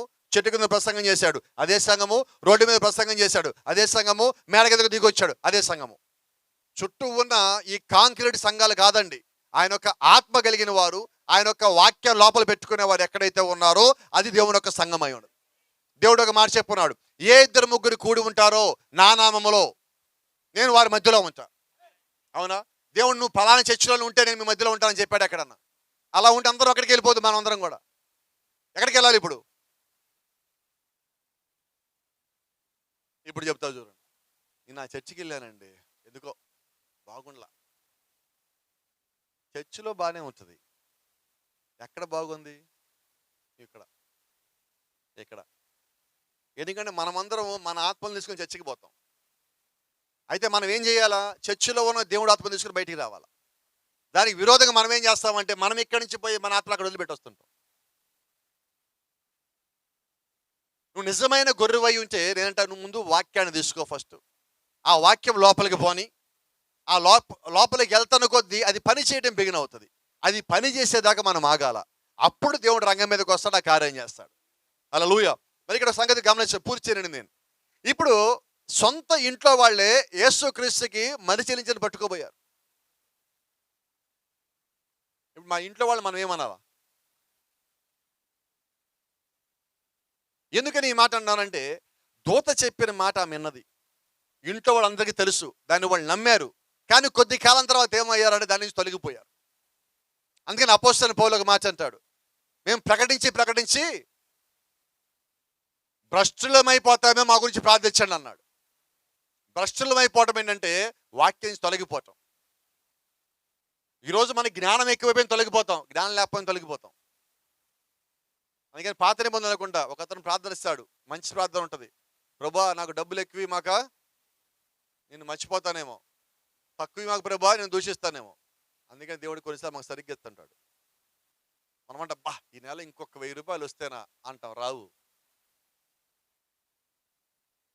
ఈ నెల రావనుకున్నా, కరెక్ట్గా వచ్చినాయి, వస్తాయి. ఎందుకని? రాకపోతే ఏంటి ప్రభా ఎందుకు నాకు ఇవ్వలేదంటాను. వస్తే నువ్వు ప్రభు దగ్గరికి రా, మర్చిపోతావు నువ్వు. ఇప్పుడు దేవుడు ఏం చేయాలి? దేవుడు నువ్వు కావాలి, నువ్వు రావాలి చర్చికి. అందుకని దేవుడు ఏం చేశాడు? నీకు చర్చి రావడానికి ఎంత కావాలో అంత ఇస్తాడు. చాలా మంది స్త్రీలు ఇక్కడ ఉన్నారు, పురుషులు కూడా ఇక్కడ ఉన్నారు. శనివారం రాత్రి దాకా మీ దగ్గర డబ్బులు ఉండవు ఆదివారం చర్చికి పోవటానికి. ఆదివారం ఉదయం చర్చికి వెళ్ళడం డబ్బులు వస్తాయి మీ దగ్గరికి. ఎమ్మటి ఏం చేస్తాం? వెళ్ళిపోవడమే చర్చికి. అదే శనివారం రాత్రి దగ్గర డబ్బులు ఎక్కువ ఉన్నాయి అనుకో, రేపేం పోదాం చర్చికి కానీ బయటికి పోదామంట. అంటే మనల్ని ఏం చేస్తాడు అపవాది? దేవుడు నీకు ఇచ్చిన దాన్ని సక్రమంగా వాడనీయకుండా వాడికి కావాల్సిన అనుకూలంగా వాడిచ్చిన దేవుడికి దూరం చేయడానికి చూస్తాడు. నిజమైన విశ్వాసం ఏం చేయాలంటే, నువ్వు ఎంత ఉన్నా నువ్వు లోబడే ఉండాలి. అవునా? నాకు ఎంత ఉంది అయితే ఏంటి? కోపడు మాకండి. మీ దగ్గర 1 కోటి రూపాయలు ఉన్నాయి, రోజుకి ఎన్నిసార్లు తింటారు? వినపడలేదు నాకు. 10 టైమ్స్ 10 సార్లు 1 కోటి రూపాయలు ఉన్నాయండి. 10,000 ఉన్నాయి. చెప్పండి ఎన్నిసార్లు తింటారు? ఏదైనా మరంతే. నీకు ఎక్కువ ఉన్నా ఆయనే దేవుడు, తక్కువ ఉన్నా ఆయనే దేవుడు. నువ్వు ఆరోగ్యంగా ఉన్నా ఆయనే దేవుడు, అనారోగ్యంగా ఉన్నా ఆయనే దేవుడు. నువ్వు ఆయన దగ్గరికి వస్తా ఉన్నప్పుడు దేవునికి సహాయం చేసే దేవుడిగా ఉంటాడు. నువ్వు లోబడతా ఉన్నప్పుడు దేవుడికి సహాయం చేసే దేవుడిగా ఉంటాడు. ఏమన్ రెండో మాట చెప్పనండి, ఇక అందరూ కూడా అవసరమైన మాట ఒక మాట చెప్పనండి. చాలా మంది అడుగుతూ ఉంటారు, ప్రభా నాకు ఇది చేయి ప్రభా, అది చేయి ప్రభా, నాకు అది కావాలి ప్రభా, ఇది కావాలి ప్రభా అని అడుగుతూ ఉంటారు. సంవత్సరాలు అయిపోతా ఉంటే కానీ పల్లవు. ఏ పాస్టర్ గారు వచ్చారనుకో, ఇప్పుడు కాసేపు నా దగ్గరికి కూడా వస్తారు ఇక్కడికి. పాస్టర్ గారు చాలా ఏళ్ళ నుంచి ప్రార్థన చేస్తారు, అవ్వట్లేదు పాస్టర్ గారు అడుగుతారు. మేము కూడా అంటమ్మా దమ్ము దేవుడిని కార్యం చేస్తారంట. నేను నమ్ముతున్నాను పాస్టర్ గారు, అంత బాగానే ఉన్నాను పాస్టర్, అయినా దేవుడు చేయట్లేదు ఏంటంటారు? చెప్పండి ఏంటి కారణం? నేను చెప్తాను, చిన్న విషయం మీకు అందరికి బాగా తెలిసింది. ప్రభా నాకు డబ్బులు కావాలి ప్రభా, ప్రభా నేను అప్పు కట్టాలి ప్రభా, ఎలాగైనా అప్పు కట్టాలి ప్రభా, నువ్వు ఇస్తావని నమ్ముతాను ప్రభా, ఇచ్చావు ప్రభా, ఆమెన్. దేవుడు ఈయన నీకు సమాధానం ఇచ్చినప్పుడు ఆమెను చెప్పి వెళ్ళిపోయావు నువ్వు. సమస్య ఏంటి? నువ్వు ప్రార్థించాక నువ్వు ప్రార్థించిన వాటిని పొందామని నువ్వు నమ్మాలి. నువ్వు నమ్మటలా ప్రార్థన అయితే చేస్తున్నావు, సమస్య అక్కడ ఉన్నది. ఈ రాత్రి మీకు చెప్పే సంగతి ఏంటంటే, నువ్వు ప్రార్థిస్తున్నావు మంచిదే సంతోషం, సంఘానికి వస్తున్నావు మంచిది సంతోషం, అయితే నువ్వు ప్రార్థించిన తర్వాత దాన్ని నమ్ముతున్నావా? పొద్దున్నే వస్తారు, పాస్టర్ గారు నాకు జ్వరంగా ఉందండి ప్రార్థన చేయండి. మళ్ళీ సాయంకాలం పాస్టర్ గారు ఇంకా తగ్గల ప్రార్థన చేయండి. నేనంటాను సాయంత్రం చేసే ప్రార్థన పని చేయదు, పొద్దున్నే పని చేస్తుంది. సాయంత్రం చేసినా వేస్టే అది. ఎందుకంటే పొద్దున్న నువ్వు నమ్మలేదు కాబట్టి. నువ్వు పొద్దున్న నమ్మావు అనుకో, సాయంత్రం తగ్గపోయి రేపు పొద్దున కానీ తగ్గుతుంది. నువ్వు సాయంత్రం ప్రార్థన చేశాక, ఏమో పొద్దున్న చేయించుకున్న పాస్టర్ గారితో సాయంత్రం చేసుకున్న తగ్గలేదు. నా మాటలు మీకు అర్థమవుతున్నాయా? తగ్గించేది పాస్టర్ గారు కాదు, తగ్గించేది దేవుడు. నువ్వు దేవుడి మీ దగ్గరికి వచ్చినప్పుడు, వాక్యం విన్నప్పుడు నీకు నమ్మకం కలగాల్సింది దేవుడి మీద పూర్తిగా. నువ్వు దేవుని యొక్క స్వరానికి నువ్వు లోబడతా ఉన్నప్పుడు, అప్పుడు దేవుడు నీ యొక్క సేవకుని వాడుకుంటాడు. దేవుని నామానికి మహిమ, ఘనత, ప్రభావం కలుగును గాక. గమనించండి, దేవుడు భూమి మీదకి వచ్చినప్పుడు ఆయన మొదటగా దూత దగ్గరికి పంపించాడు. ఆ దూతని గొర్రెల కాపరి దగ్గరికి పంపించాడు. ఈ గొర్రెల కాపర్లు వచ్చి ఆ వాక్యం చెప్పిన ప్రకారంగా ఆయన అక్కడ పుట్టాడో లేదో చూస్తున్నాడు. ఈరోజు నిజమైన గొర్రెలు మనమై ఉంటే, మన దగ్గరికి దేవుని యొక్క దూతే వచ్చినా, దేవుడే వచ్చినా, ఏ సేవకుడు వచ్చినా, ఏ మనిషి వచ్చినా, ఎవరు చెప్పినా, ఏం చెప్పినా అది వాక్యంలో ఉందా లేదా? ఎంత బాగున్నది అది. పరిశీలిస్తున్నాం మనం. నేను పరిశీలించను పాస్టర్ గారు అంటున్నారు ఎవరన్నా. ఇంకో మాట చెప్పనండి, సందర్భం వచ్చింది. ఎప్పుడు మనం పరిశీలిస్తామని చెప్పనా? మన ఇంట్లోకి ఒక సమస్య వచ్చింది, ఇబ్బంది వచ్చింది, శోధన వచ్చింది. ఇప్పుడు నీకు ఎవ్వరు చెప్పరు, ఏ పాస్టర్ గారు చెప్పరు, ఇంట్లో వాళ్ళు ఎవరు చెప్పరు. నీ అంతా నువ్వు బైబిల్ తీస్తావు, దానికి కొన్ని దుమ్మంతా దొలుపుతావు, ఒక మూలకి వెళ్తావు, చక్కగా కూర్చుంటావు, నీ అంతా నీకే మోకాళ్ళు అనిపిస్తుంది. ఆ రోజు ప్రార్థన కూడా చేస్తావు. అప్పుడు నువ్వు చదువుతూ ఉంటావు, చూసావా? అప్పుడు నీకు బైబిల్ అర్థమవుతుంటుంది. అవునా? ఇప్పుడు ఇలా చెప్పలేండి, అసలు నీకు సమస్య ఎందుకు వచ్చింది? నువ్వు బైబిల్ చదవటల్లా. బైబిల్ ఎప్పుడు చదువుతావు? సమస్య వస్తే. ఇప్పుడు దేవుడికి నువ్వు బైబిల్ చదవటం కావాలా? మీకు అర్థమైన సంగతి? సమస్య రాకుండా ఏం చేయాలా? నేను డైలీ బైబిల్ చదువుతా ఉన్నప్పుడు, నాలో తప్పులను ఒప్పుకుంటా ఉన్నప్పుడు, ప్రతిరోజు సరి చేసుకుంటా ఉన్నప్పుడు, నా దగ్గర సమస్య వచ్చినా నాకు భయం లేదు. ఎందుకంటే ఆల్రెడీ వాక్యం లోపలికి వచ్చింది కదా, ఆ వాక్యం పని చేస్తూ ఉంటుంది. దేవుని నామానికి మహిమ కలుగును గాక. ఎప్పుడు నువ్వు వాక్యానికి లోబడతావు అంటే, విన్న వాక్యము నీ లోపల పని చేస్తా ఉన్నప్పుడు లోబడతావు. మన వాక్యం వింటల్లా. కూడికిలకి ఎలాగ వస్తామండి? కాసేపు వద్దాం కూర్చుందాం, సంఘానికి కాసేపు వద్దాం కూర్చుందాం. కాదండి, ఆ స్థితి ఎప్పుడో మీరు దాచారు. అసలు దేవుడు అంటే తెలియనప్పుడు అది. ఫస్ట్లో మనకేం చెప్పారు తెలుసా? దేవుడిని నమ్ముకోండి, చర్చికి రండి, మీకున్నాయన్నీ పోతాయి, చర్చికి రండి అని చెప్పారు. ఇప్పుడు మనం ఆ కాలంలో లేవు. ఇప్పుడు ఆ కాలం దాచి ఉన్నాం. ఇప్పుడు మనం ఉన్న కాలం ఏంటంటే, చర్చికి రండి అన్న కాలం కాదు, దేవుణ్ణి నమ్ముకోండి అన్న కాలం కూడా దాటి ఇంకొక అడుగు ముందుకేస్తున్నాం. నమ్మిన దేవుణ్ణి నువ్వు వెంబడించు. ఇప్పుడు మనం బోధించాల్సింది అది. నువ్వు చర్చికి వచ్చి కూర్చో తగ్గిపోతే కాదు, తగ్గవు చర్చికి వచ్చి కూర్చుంటే. నువ్వు వాక్యాన్ని వెంబడించడానికి సిద్ధపడ్డప్పుడు నీకున్న సమస్యలు పారిపోవడం బిగినవుతాయి. ఎందుకంటే వాక్యము సమస్య రెండు కలిసి ఉండవు, వాక్యము లోకం రెండు కలిసి ఉండవు, వాక్యంతో పాటు అపవాది కలిసి ఉండలేడు. నువ్వు వాక్యాన్ని గట్టిగా పట్టుకున్నప్పుడు అపవాదికున్న పట్టు నీ మీద వాడు కోల్పోతూ ఉంటాడు. దానికి నువ్వు కావాల్సింది, నువ్వు కలిగి ఉండాల్సింది పరిపూర్ణమైన వాక్యము, పరిపూర్ణమైన విశ్వాసమై ఉన్నది. దేవుని నామానికి మహిమ, ఘనత, ప్రభావం కలుగును గాక. ఆమేన్. కొంచెం ముందుకెళ్దాం. ఆ దినముల్లో గొప్పోళ్ళు ఉన్నారు. మరి దేవుడు గొప్పోళ్ళ దగ్గరికి ఎందుకు పంపించాలా? జ్ఞానులు లేరా? గొర్రెల కాపరికైనా బాగా చదువుకున్న వాళ్ళు లేరా? ఆయన అంతమంది ఉంటే ఒకసారి పేతురు అంటున్నాడు, పేతురు నా గొర్రెలను కాస్తావా, నా గొర్రెలను మేపుతావా? మేపుతాను ప్రభు. పేతురు సంతకం పెట్టవచ్చా? సొంత పేరు రాయగలడా? ఇప్పుడు దేవుడు ఎవరిని ఎన్నుకుంటున్నాడు? మరి పేతురు మాట్లాడితే పరిశుద్ధాత్మ వచ్చినది. మరి గొప్ప గొప్ప జ్ఞానం కలిగిన వాళ్ళు మాట్లాడితే ఈరోజు దేవుడు ఒక ఆత్మ రావటం లేదా? మనం ఎతకద్దండి. మనం ఏం ఎతకాలంటే దేవుడు ఆత్మను ఎతకాల. ఫస్ట్ దేవుడు యొక్క ఆత్మని ఎలాగ పొందుకోవాలని ఎతికినప్పుడు నీ లోపల విశ్వాసం కనబడుతుంది. దేవుడికి కావాల్సిన అటువంటి విశ్వాసం. ఆ విశ్వాసం ఈరోజు దేవుని యొక్క శరీరంలో ఎవరైతే ఉన్నారో దేవుడు వాళ్ళ లోపల ముందుగా దాన్ని పెట్టి ఉన్నాడు. వాక్యం వాళ్ళ దగ్గరికి రాగానే వాళ్ళ వాక్యానికి ఆకర్షించబడతారు. Praise the Lord. దేవుని నామానికి మహిమ కలుగును గాక. ఇక చిన్నపాటి నేను ముగిస్తా ఉన్నా, సమయం దగ్గరికి వస్తూ ఉన్నది. నేను కరెక్ట్గా అక్కడికి అడుగు పెట్టేసరికి దేవుడు ఎందుకు బెత్లెహేములో ఎన్నుకున్నాడని పాట పాడుతున్నారు ఇక్కడ. అదే పాట జరుగుతుంది అక్కడ అడుగు పెట్టాను కరెక్ట్గా. చుట్టబడిన దేని కానుకలో పాడతా కరెక్ట్గా అదే మాట మాట్లాడుతూ ఉన్నారు. నేను ఆల్రెడీ ప్రసంగం దాని మీద చేద్దామని వచ్చున్నా. ఆల్రెడీ జరిగేటప్పుడు అనుకున్నా, ప్రభా ఇది నీ చిత్తమై ఉంటుంది ఈ రోజు, ధైర్యంగా కాలు కింద పెట్టి బయటకు వచ్చా అన్నట్టు. Praise the Lord. ఇక్కడ గమనించాడు, దేవుడు ఎందుకని గొర్రెల కాపరులను ఎందుకున్నాడు? గొప్పోళ్ళు అందరూ ఉండగా ఆయన తక్కువ స్థితిలో తక్కువ సంపాదన కలిగి ఏమాత్రం విలువ లేని వాళ్ళని దేవుడు ఎన్నుకున్నాడు అక్కడ. ఆమేన్. బైబిల్లో ఉన్నది, గోత్రాలన్నిటిలోకి యోధా చిన్నది, బెత్లెహేము చిన్నది. ఇప్పుడు దేవుడు ఏమనుకున్నాడు? అల్పమైన బెత్లెహేమ గొప్పదా చిన్నది? బైబిల్ చెప్తా ఉంది చిన్న మంద భయపడకుడి. అవునా? ఇప్పుడు చిన్న మంది అంటే ఎవరిది? ఇప్పుడు ఈ భాస్కర్ 100 మంది సంఘం ఉన్నది, నేను పక్కనే చర్చి పెట్టి నాకు 30 మంది ఉన్నది. ఇప్పుడు చెప్పండి, ఇప్పుడు నేనేం చెప్తాను? మంది చిన్న మంద, ఆయన కాదు, ఆయన 100 మంది. ఇప్పుడు ఈయన పక్కన ఆయన 200 మంది ఉన్నారు. ఇప్పుడు ఈయనేం చెప్తారు? మంది చిన్న మంది, ఆయన కాదు.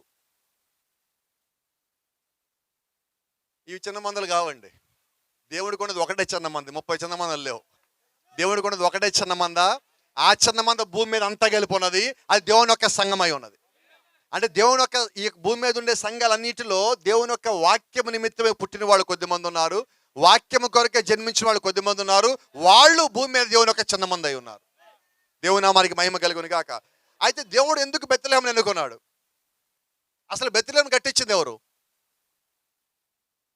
Praise the lord.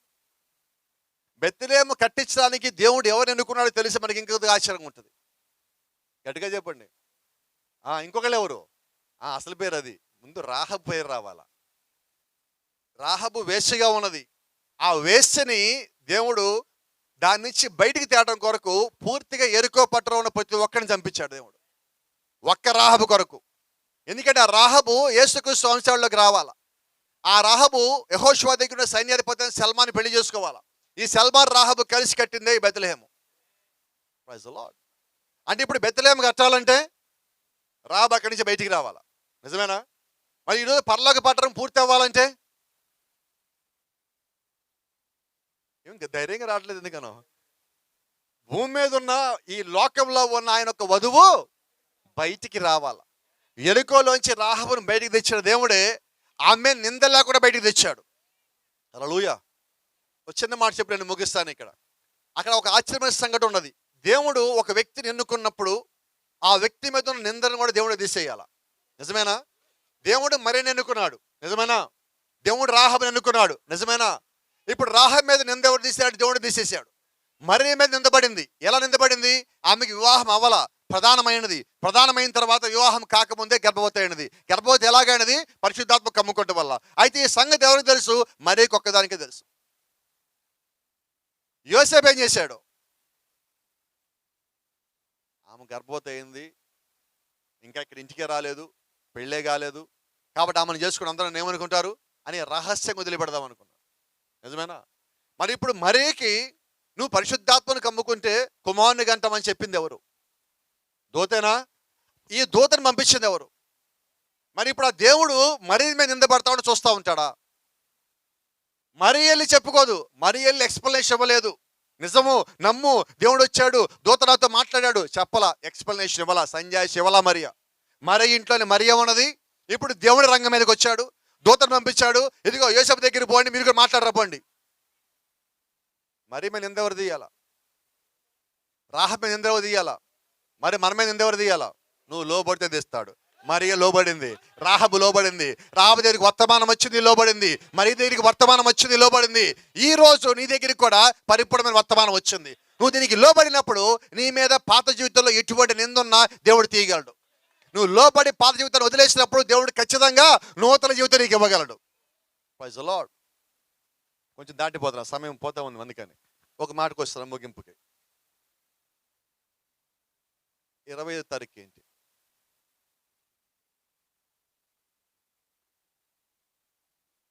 ఎంత అనుమానంగా ఉన్నారు. ఇప్పుడు దాకా చెప్పాడు, ఏం చెప్తే ఏమవుతుంది నాన్న. 25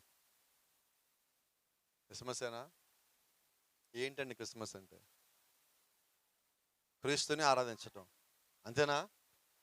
క్రైస్ట్ మాస్, 2 పదాలు. మాస్ అంటే ఆరాధన, క్రీస్తుని ఆరాధించడమే క్రిస్మస్. నిజమేనా? క్రీస్తుని ఎక్కడ ఆరాధించాలా? అవునా? అంటే క్రిస్మస్ ఎక్కడ? అయితే ఇప్పుడు మనం ఏం చేసాం? క్రిస్మస్ని ఇక్కడ తీసాము, బయట పెట్టాము. దేవుడికి ఏం కావాలా? నీ దేహమే. ఇప్పుడు క్రీస్తు ఎక్కడ ఉన్నాడు? క్రిస్మస్ ఎక్కడ? ఇప్పుడు నేనేం చేశాను? ఇంటి బయట స్టార్లో పెట్టాం, అవునా? చర్చిలోనేమో చెట్లో పెట్టాం, ఇంట్లోనేమో తీసి బయట పెట్టాం, ఒంట్లో తీసి బయట పెట్టాం. ఇప్పుడు దేవుడికి ఏం కావాలా? ఆయన చెట్టు పెట్టమల్లా, నీ ఇంటి బయట స్టార్ పెట్టమల్లా, నీ హృదయం నాకు కావాలి, ఇచ్చే అన్నాడు. ఇద్దామా? అయితే మనం ఏం చేశామంటే మిగతా వాళ్ళని ఫాలో అవుతున్నాం. అయితే నువ్వు ఫాలో అవ్వాల్సిన దేవుడిని ఫాలో. ఆమేన్. క్రిస్మస్ లేదంటే తప్పు, నిజమేనా? క్రిస్మస్ ఉన్నది, క్రిస్మస్ లేకపోతే తప్పు. అది డిసెంబర్ 25 అంటే తప్పు. ఎందుకంటే దేవుడు ఒక్కరోజు దేవుడు కాదండి, ప్రతిరోజు దేవుడై ఉన్నాడు. నువ్వు వారం ఎన్నిసార్లు చేస్తావు? వారం మధ్యలో చేస్తున్నావు, ఆదివారం చేస్తున్నావు, ప్రత్యేకమైన కుడికల్లో చేస్తున్నావు. ఇవంతా ఏంటంటే క్రీస్తుని ఆరాధించటం, అవునా? మనకి ఎలా సమస్య వచ్చింది చెప్పనా మాస్టర్ గారు? మరి ఆ మతం వాళ్ళకి పండుగలు ఉన్నాయి, ఈ మతం వాళ్ళకి పండుగలు ఉన్నాయి, మనకు ఉండద్దా? కనీసం ఒక్కడనే ఉండద్దా? ఒక్కటే కాదు, నీకు 365 ఉన్నాయి. నువ్వు ఒకటే తీసుకున్నావు, ఎండాకాలం ఒకటి, చలికాలం ఒకటి, రెండే తీసుకున్నావు. నీకు దేవుడు రోజు పండగ ఇచ్చాడు కదా. అనరా ఆమెను గట్టిగా? సార్ ఒక మాట, మీరు నిజంగా ఒకే పండుగ చేస్తారనుకున్న వాళ్ళకి మాట, చిన్న మాట చెప్తా. బట్టలు ఎప్పుడు కొనాలా? రాదు సమాధానం. ఇప్పుడు అర్థమైంది మీకు? బట్టలు ఎప్పుడు కొనాలి, ఎప్పుడు ధరించాలి కొత్తవి? మరి డిసెంబర్ 25 నువ్వు పండుగ అనుకుంటే బట్టలు ఎన్నిసార్లు కొనాలా? ఉండగలవా అసలు? ఉంటామా అసలు? అల్సర్ రాదు? అల్సర్ అంటే తెలుగులో ఏంటి? అది కడుపు మంట అండి. వస్తుందా రాదా? ఎందుకని? మనకి పండుగ ఎప్పుడో తెలుసా? జేబులో డబ్బులు ఉంటే అదే పండుగ అండి మనకి. క్రైస్తవుడు జేబులో డబ్బులు ఉంటే షాప్కి వెళ్ళిపోతాడు, వెళ్ళిపోయి ముందు ఆయన కొనుక్కుంటాడు బట్టలు. తర్వాత మంచోడు అయితే భార్య కూడా కొంటారు, ఇంకా మంచోడు పిల్లలు కూడా కొంటారు. ఎక్కడ ఆమెలు రాలేదు ఒక్కటి కూడా, ఎక్కడి నుంచి? ఇంకా అక్కడక్కడ ఉంటారు కొద్దిగా మంచోళ్ళు, పాస్కాలు కూడా కొంటా ఉంటారు. సరే తీసి పక్కన పెడదాం. ఎందుకని ఈ మాట చెప్తానంటే, నువ్వు బట్టలు కొన్న తర్వాత క్రైస్తవుడి ఇంట్లో గుణం ఉండదండి. నాకు అది చాలా నచ్చుతుంది. కొన్నిసార్లు కొత్త బట్టలు కొని ఎప్పుడు కూడా ఉంచరు, పక్కన అల్మార్లో పెట్టి ఉండబోయి, అది ప్రాణం పోతుంది. అది ఏం బట్టలు నచ్చావు, ఏమి మ్యాచ్ అవ్వు, అన్నీ చిరిగిపోయాడు, అన్ని నలిగిపోయి ఉంటాయి. కరెక్ట్గా దాని మీదకి మనసు పోతూ ఉంటుంది. ఏంటంటే నీకు పండుగ చేసుకోవాలి ఆ రోజు, అవునా కదా? ఆమెలో సగ ముఖాలు ఎంత సంతోషంగా ఉన్నాయి. నిజం కాదు ఇది? పండగేమో ఒకటే అంటావు, బట్టలు మాత్రం చాలా కావాలంటావు. ఎంతవరకు నిజం ఇది? నా మాట మీరు అర్థం చేసుకోండి, గ్రహించని నమ్ముతా ఉన్నా. నువ్వు దేవుని నిజంగా ఆరాధించేవాడు అయితే ప్రతిరోజు ఉదయం నువ్వు లేచి ప్రార్థన చేసినప్పుడు నువ్వు ఆరాధిస్తున్నావు. ఒక పాట పాడు, ఒక ప్రార్థన చేయి కుటుంబంతో కలిసి. ప్రతిరోజు సాయంకాలం కుటుంబంతో కలిసి భోజనం చేయడానికి ఒక 5 నిమిషాల ముందు, లేదా భోజనం అయ్యాక పడుకునే ముందు ఒక 10 నిమిషాల ముందు ఒక చిన్న పాట పాడుకొని, ఒక దేవుని వాక్యం చదువుకొని కొద్దిసేపు ప్రార్థన చేసుకుని పడుకుంటే అది క్రిస్మస్ కాదా? ఎక్కడ రాలేదు ఆమెలు? క్రిస్మసేనా? ఇప్పుడు క్రిస్మస్ ఎక్కడ ఉంది? మా ఇంట్లో ఉన్నది. ఎక్కడ ఉన్నది? కాబట్టి ఈరోజు క్రిస్మస్ అంటే ఆ రోజును చేసుకోవడం కాదండి. దేవుడు చెప్పిన ఉద్దేశం అది కాదు. బైబిల్లో వాళ్ళు చేసిన ఉద్దేశం అది కాదు. బైబిల్లో ఎక్కడెవరు చేయలేదనుకోండి, అయినా కూడా ఇలాగ పెట్టుకున్న దేనికంటే అలాగైనా చర్చికి వస్తారని. కానీ సమస్య చెప్పనా పాస్టర్ గారు? 25వ తారీఖు చర్చ ఎన్ని గంటలకి? 10 గంటలకి. ఆయన ఏమంటారంటే, అమ్మా ఆ రోజు పండగ కదా, సెలవు, అందరు ఇంట్లో ఉంటారు కదా, ముందుకే రండి అని. అప్పుడు మనం ఏం చెప్తాం సార్ పాస్టర్ గారికి? పాస్టర్ గారు మా ఇంటికి చుట్టాలు వస్తున్నారు, ఈరోజు పిండి వంటలు తెచ్చుకోవాలా, పొద్దున్న చికెన్ తెచ్చుకోవాలా, మటన్ తెచ్చుకోవాలా, అవి తెచ్చుకోవాలి, ఇది తెచ్చుకోవాలి, వాళ్ళు వస్తే వస్తారు, కొత్త బట్టలు తలస్తా అన్ని ఇల్లంతా కడుక్కోవాలి. ఈరోజు ఏమనుకోండి పాస్టర్ గారు, మేము చర్చికి రాము. క్రిస్మస్ అంటే ఏంటి? ఇప్పుడు ఏం చేసాం? ఏం చెయ్యాలి? వాస్తవంగా మనం చేయాలనుకున్నది ఏంటంటే ఆ రోజు ఎక్కువ ఆరాధన చేయాలి, అంతేనా? కానీ మనం పాస్టర్ గారు ఏమనుకోమాకండి, పాస్టర్ గారు ఏమనుకోరు, దేవుడి సంగతి ఆలోచించు ఒకసారి. ఇప్పుడు నువ్వు ఎవరికి భయపడుతున్నావు? భయం లేదు మనకి. నువ్వు దేవుడికి భయపడితే 9 గంటల చర్చ్ అంటే 8 గంటల 30 నిమిషాలు లోపల చర్చ్ లోపల ఉంటావు, నిజమేనా? అటువంటి ఆరాధన దేవుడు కావాలని కోరుకుంటున్నాడు. అలాంటి వాళ్ళని దేవుడు ఆశపడతా ఉన్నాడు. Praise the Lord. కొంచెం కోపడమాకండి, ఇంకొద్ది కోపడే వాళ్ళు ఉన్నారు ఇప్పుడు నా మీద ఇక్కడ. రెండోది, ఈ పండగ ఎక్కువ మందికి క్రైస్తవులకి ఎలాగ వాడుకుంటున్నారంటే దీన్ని ఈరోజు, ఒకసారి లాస్ట్ ఇయర్ అనుకుంటా ఒక న్యూస్ పేపర్లో ఒక ఆర్టికల్ వేశారు. ఏంటి ఆర్టికల్ అంటే, అమెరికా దేశం క్రైస్తవ దేశం, 100లో 96% మంది క్రైస్తవులు అక్కడ ఉంటారు. క్రిస్మస్ రోజు 89% చర్చికి రారని రాశారు. ఎంతమంది చర్చికి వస్తారు? 100లో 7. 100 మంది ఉంటే 96 మంది క్రైస్తవులు అయితే 89 మంది క్రిస్మస్ రోజు చర్చికి రారు. అంటే చర్చికి వచ్చేది ఎంతమంది? ఇది ఆరాధన అంటున్నా. తర్వాత స్త్రీలేమో ఇంట్లో పిండి వంటలు అంటారు, చుట్టాలు పిలుచుకుంటారు అంటారు, కొత్త బట్టలు చూపించాలంటారు. మరి పురుషులు ఏం చేస్తారు?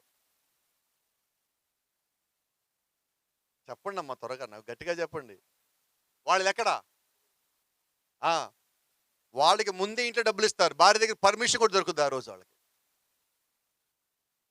ఏమంటది, ఈ ఒక్కరోజు తాగాలి నువ్వు, ఇంకమ్మా నువ్వు అంటాడు ఆయన. ఇప్పుడు అతను క్రిస్మస్ రావడం ఇష్టమా కదా? ఎందుకని భార్య పర్మిషన్ ఇస్తుంది ఆ రోజు. మరి ఇప్పుడు క్రిస్మస్ వచ్చింది దేనికి? క్రీస్తుని ఆరాధన ఉన్నది ఎక్కడన్నా? ఆరాధన వెళ్ళిపోయింది. ఆరాధన బయట పంపించేసాం, లోకాన్ని మొత్తం లోపల తెచ్చేసుకున్నాం. దేవుడికి కావాల్సింది, నువ్వు పండగ చేస్తావు ఏం చేస్తావు కాసేపు పక్కన పెడితే, దేవుడికి కావాల్సింది నువ్వు ఆయన దగ్గరికి రావటం. ఆ పేరుతో దగ్గరికి రావటం కొరకు చేసిన ఏర్పాట్లు ఇవి. కాన్స్టంటైన్ అని ఆయన తీసుకొచ్చి పెట్టింది ఇదంతా. ఆ శిలువను పెట్టింది ఆయనే, విగ్రహాలు తీసుకొచ్చింది ఆయన క్రైస్తవంలోకి. కాన్స్టంటైన్ ఆయన క్రీస్తు శకం 325 సంవత్సరంలో సోఫియా అన్న పర్వతం మీద మొదటిసారిగా శిలువను పెట్టారు. మొదటిసారిగా క్రిస్మస్ తెచ్చిన వాళ్ళే. అప్పుడు దాకా ఎవరు చేయలే అపోస్తలులు. ఈరోజు మనం ఏం చేసామంటే అపోస్తలుల బోధన అలాగే ఉంచి ఇవన్నీ తెచ్చేసుకున్నాం. ఇవన్నీ నిజమా కాదని పక్కకు పోయినది, అసలు దాని నుంచి వెళ్ళిపోయి ఈరోజు వేరే వేరే చేసుకుంటూ వెళ్ళిపోతున్నాం. అయితే నిజమైందా? నువ్వు దగ్గరికి రా. నీ ఎవరు ఇది చేయి ఇది చేయి చెప్పాల్సిన పని లేదు. నీ ఆత్మానుసారంగా నువ్వు నడు, వాక్యానుసారంగా నువ్వు నడు. ఇది బలవంతంతో ఎవరు చెప్పేది కాదండి సువార్త. నీకు దేవుడే మార్గం తెరవాలా, దేవుడే నీ కళ్ళు తెరవాలా, దేవుడిని ఆకర్షించాలా. ఏ ఆరాధన ఉన్నా కూడా సంఘంలో నువ్వు ఉండవలసి ఉన్నావు. ఏ ప్రార్థన ఉన్నా, అది బుధవారమా, శుక్రవారమా, శనివారమా, ఉపవాసమా, ఆల్ నైట్ ప్రేయరా, ప్రార్థన పేరు ఏదైనా కానీ నువ్వు సంఘంలో ఉండాలి. నాకు అటువంటి విశ్వాసం అంటే ఇష్టం అండి. నేను నమ్ముతున్నా దేవుడు కూడా అలాంటి వాళ్ళు అంటే ఇష్టం. దేవుడు మనకి ఎక్కడా కూడా లోక సంబంధమైన చేయమని చెప్పాలా. ఆయన అంటే వాడి నుంచి దూరంగా ఉండండి, అన్ని జనుల ఆచారములు మీరు అభ్యసింపవద్దు అన్నాడు ఇర్మీయా. అన్ని జనులు చేస్తే మీరు చేయకండి అంటున్నాడు.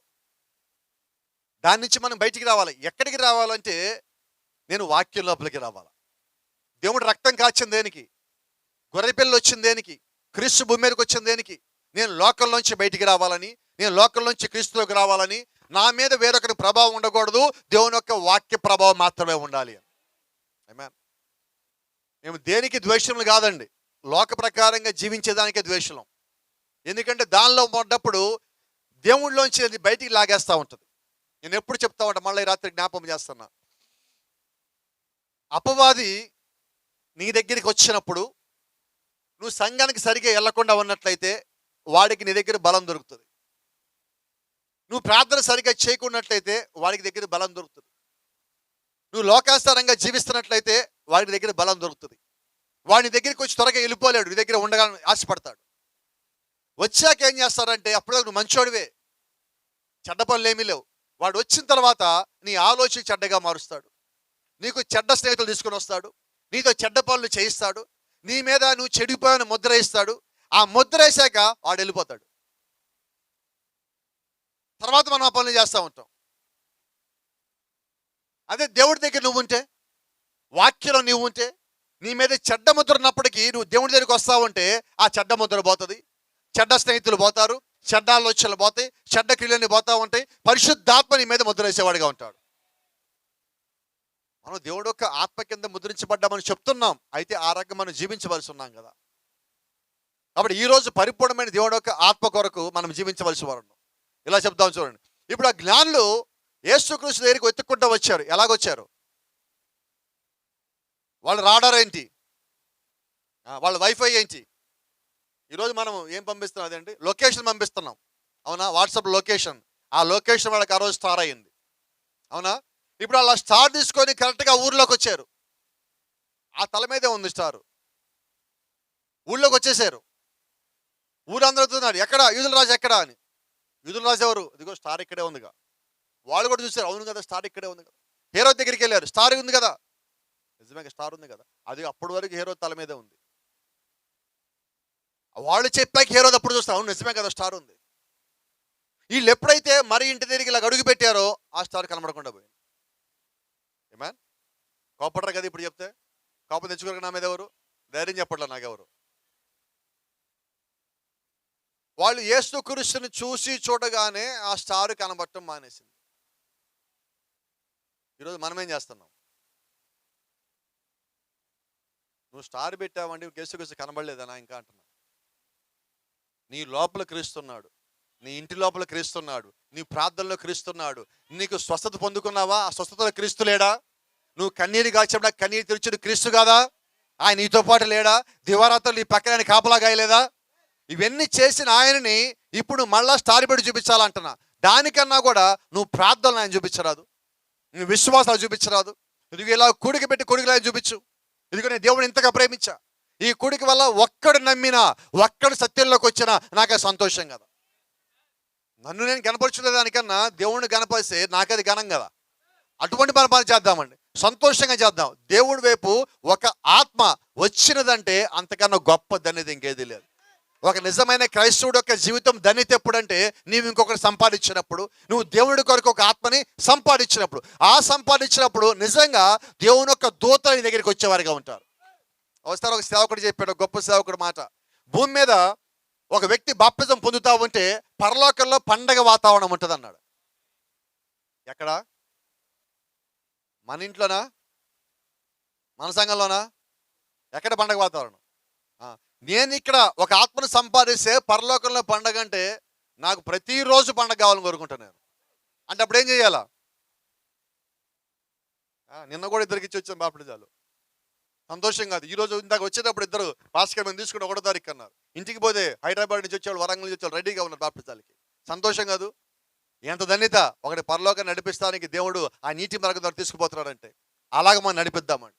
ఇంకా ఇక్కడున్న వాళ్ళు ఎవరైనా ఇంకా ప్రభు యేసుక్రీస్తు నామములో బాప్తిజం గాని పొందకపోతే, ఈ రాత్రి దేవుడు నాతోనే మాట్లాడని మీరు అనుకొని దేవుడి దగ్గరికి వస్తే అది నిజమైన పండగే ఉన్నది. మరి అది నిజమైన క్రిస్మస్ అయి ఉన్నది, అది నిజమైన క్రీస్తు ఆరాధించడమై ఉన్నది. ఆయన రంగం మీదకి వచ్చినప్పుడు ఆయన బిడ్డల్ని ఆకర్షించుకునేవాడిగా ఉంటాడు.